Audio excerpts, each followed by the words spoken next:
pleased to have on the show my very good friend Mark DeLoura, who's the technical director over at Ubisoft.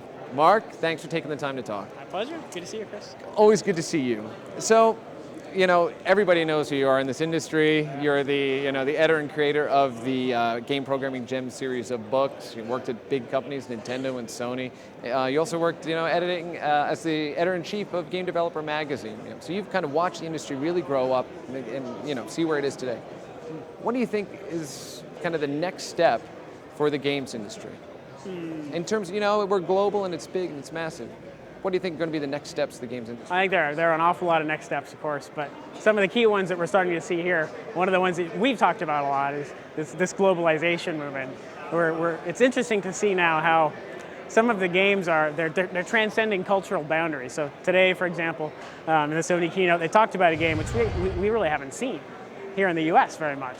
It's more of a UK phenomenon, but they're seeking to take this game and make it global. So you might be playing this game, this is SingStar that I'm talking about, you might be playing this game against somebody and discover that they live in Dubai or they live in Tokyo, and so after the game you go out to the lobby and you chat with these people.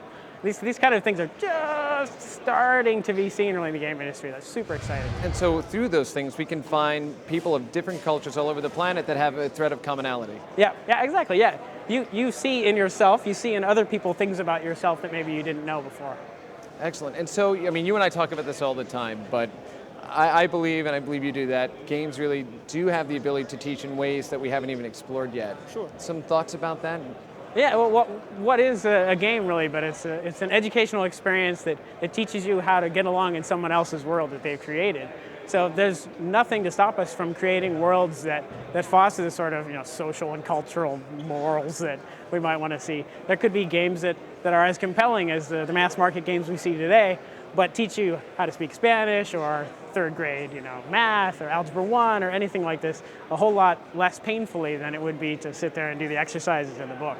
Yeah, so I agree. I think that, we're just kind of, this is the tip of the iceberg. I think we have a long way to go, but I believe that the games industry has the ability to really change the way we're not only playing, but teaching. So. Yeah, I agree. Mark, thanks so much for your time. It's always a pleasure. Always learn something when I talk to you. Great to see you.